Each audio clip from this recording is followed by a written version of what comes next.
تو میں نے بھی دیکھا ہے کہ دہلی سے بمبئی کے لیے پیدل جماعت چلتی تھی، دہلی سے کلکتہ کے لیے پیدل جماعت چلتی تھی۔ ہاں، یہ تو ہمارے حاضری کی بات ہے۔ 4 مہینے کی جماعت، رمضان، شوال، ذوالقعدہ، ذوالحج، یہ 4 مہینوں میں پیدل جماعت چل رہا تھی، وہ چلتی تھی، اور اس کی محنت کا بڑا اثر ہوتا تھا۔ کیوں کہ وہ محنت بھی کر رہے ہیں، چل بھی رہے ہیں، ہاں، سیکھ بھی رہے ہیں، سکھا بھی رہے ہیں، برداشت کر رہے ہیں۔ پیدل جماعتوں کی تاثیر الگ ہے۔ ہمارے گاؤں میں پیدل جماعت آئی بہت سالوں کے بعد، جب مشہور 60 سال پہلے کی بات ہے، جب میں مدرسے سے فارغ ہو کر آپ کی طرح سے اگر گاؤں میں پڑھانے لگا نا، تو میں جماعت میں نہیں جاتا تھا، لوگوں پر اعتراض کرتا تھا۔ جی ہاں، کیونکہ جب پڑھنے میں ذرا آگے رہتے تھے تو کتابیں یاد ہوتی تھی، تو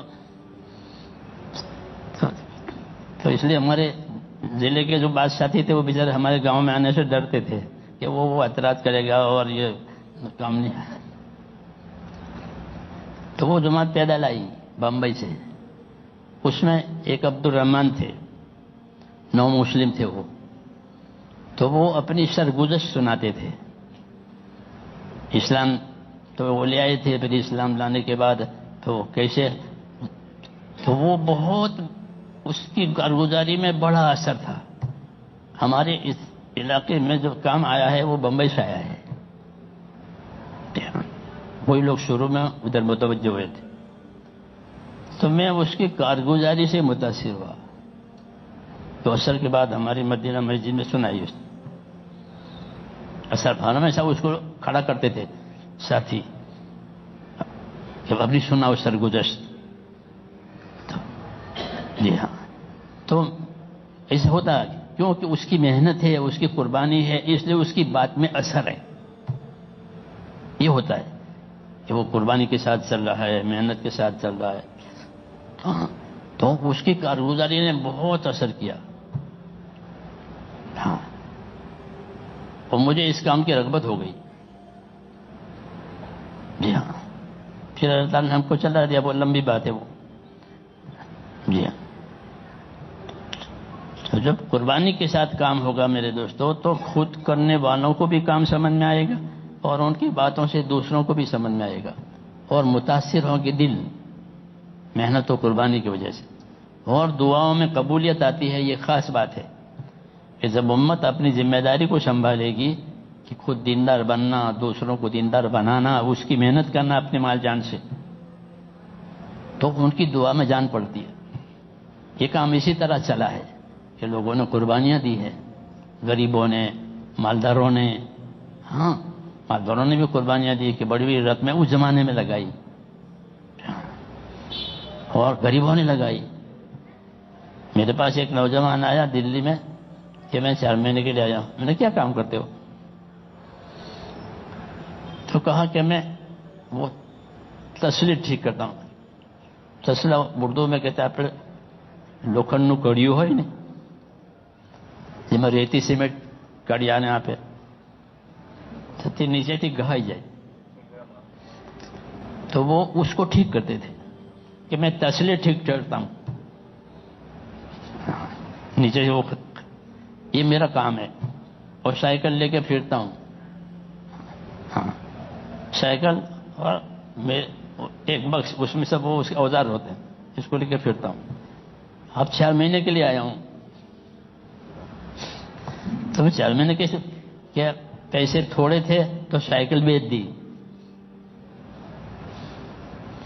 سائیکل بیچ دی، تو سائیکل کے 500 روپے آئے، تو میں نے ماں کو اور بیوی کو دیے کہ یہ تم رکھو، اور باقی جو پیسے تھے اس کو لے کر 4 مہینے کے لیے آیا۔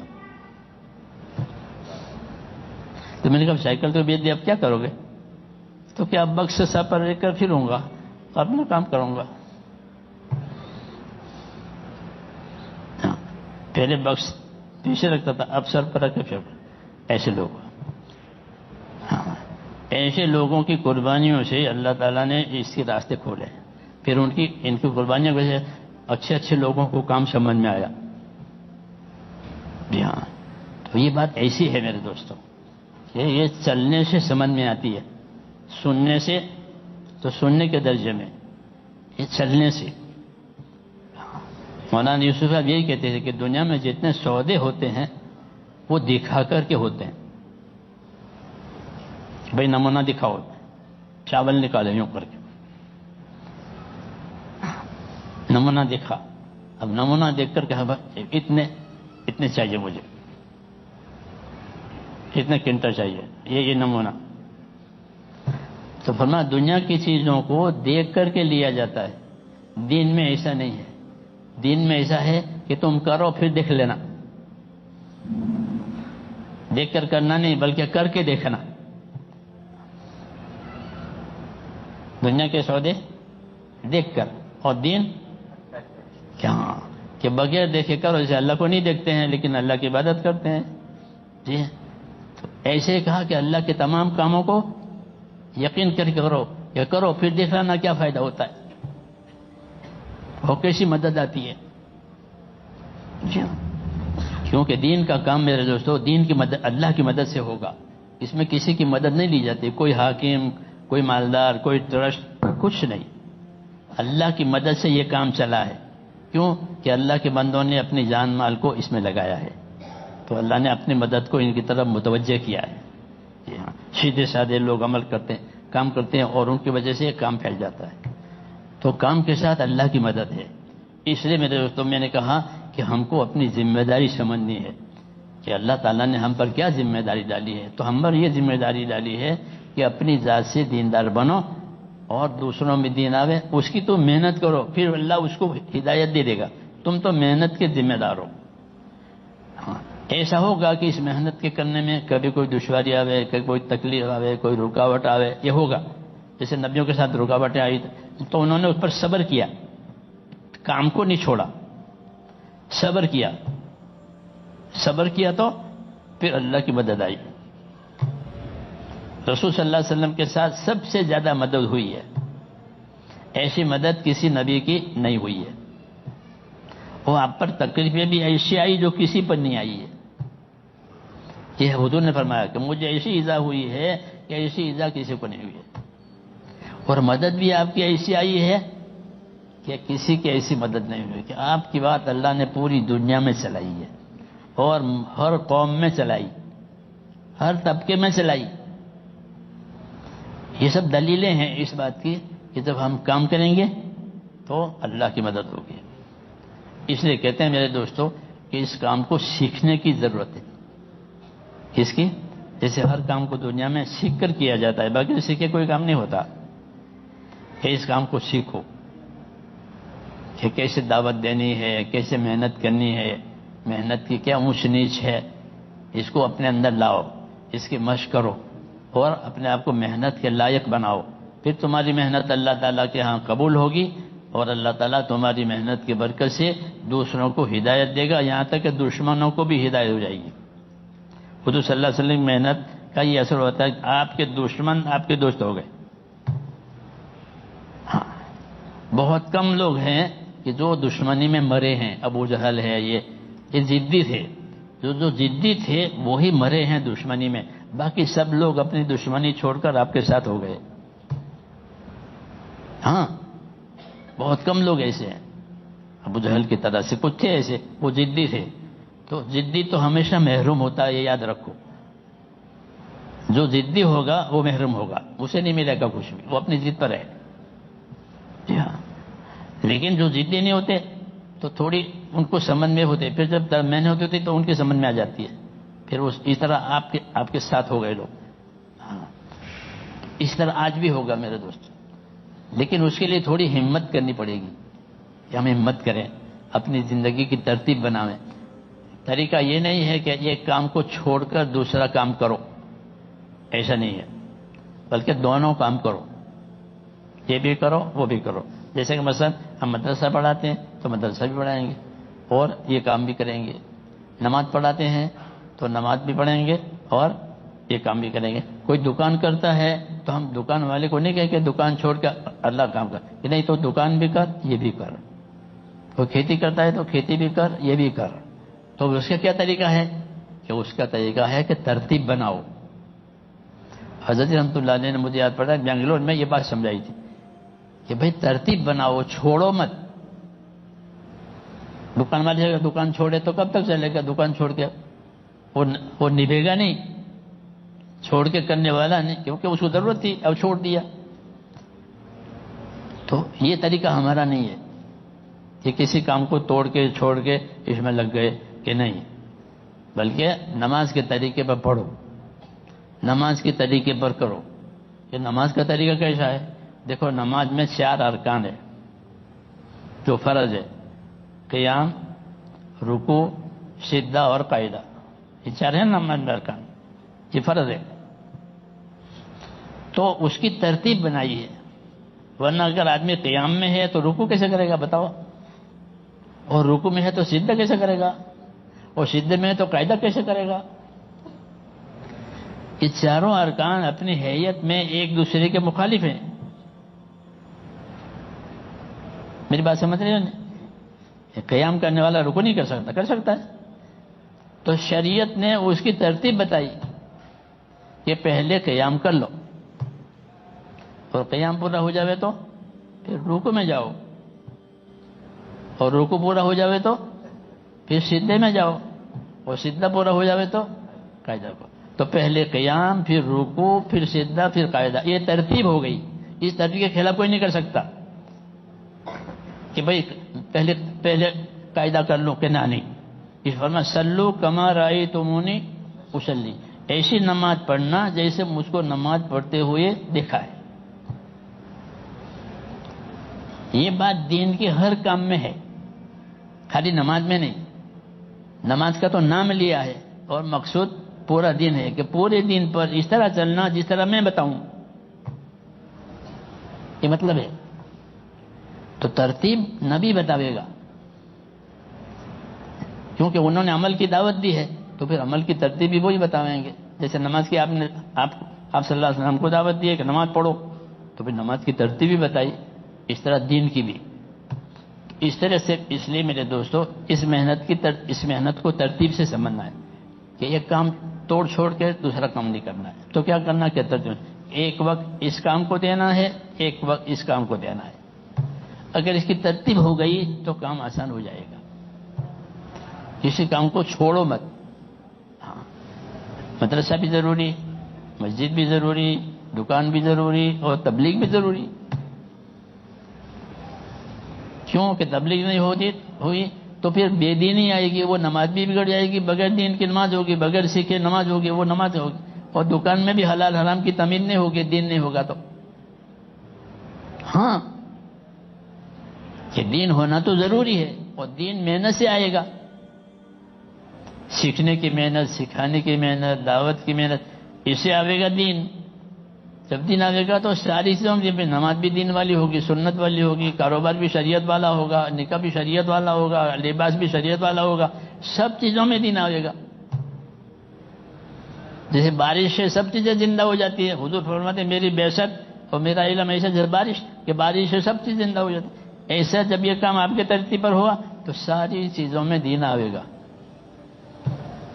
ہاں, کاروبار میں بھی دین آئے گا, نکاح شادی میں دین آئے گا, لباس میں بھی دین آئے گا, ہر چیز میں دین آئے گا. بارش برسنے سے ہر چیز زندہ ہو جاتی ہے. تو یہ محنت ایسی ہے.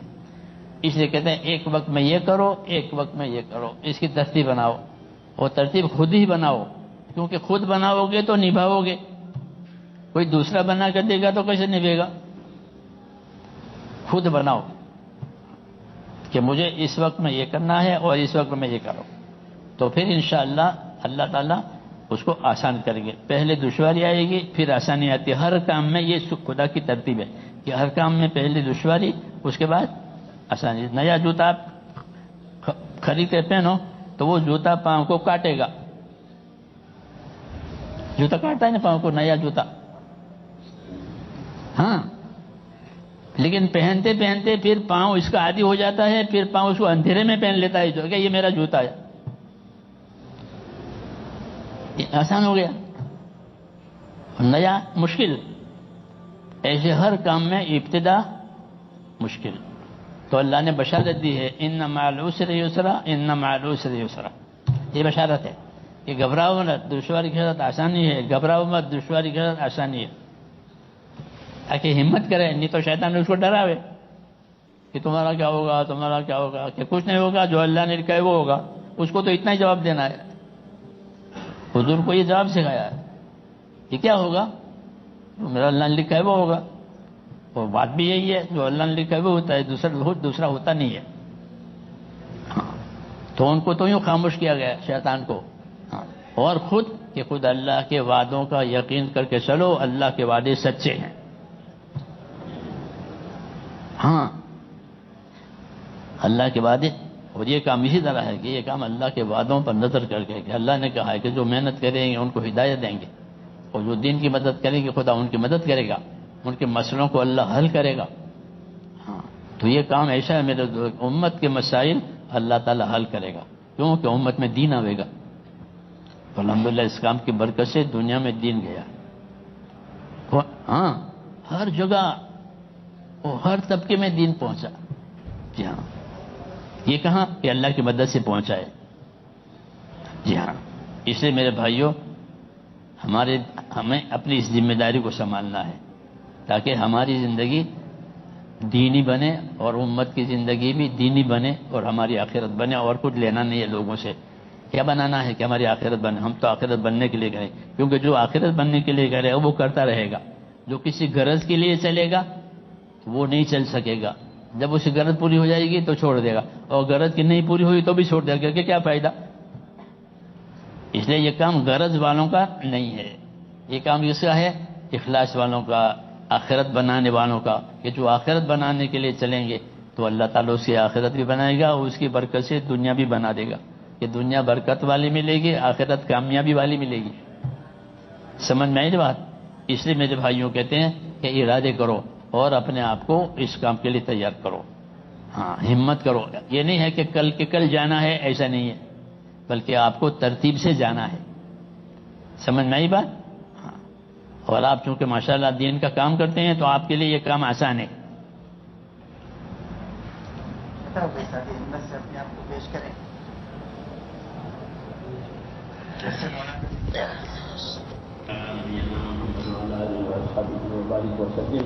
اللهم لك الحمد كله ولك الشكر كله ولك الملك كله بيدك الخير كله وإليك يرجع الأمر كله. لا إله إلا الله وحده لا شريك له وأشهد أن محمدا عبده ورسوله. اللهم صل وسلم وبارك على سيدنا محمد نبی الأمي وآلہ وصحبہ اجمعین.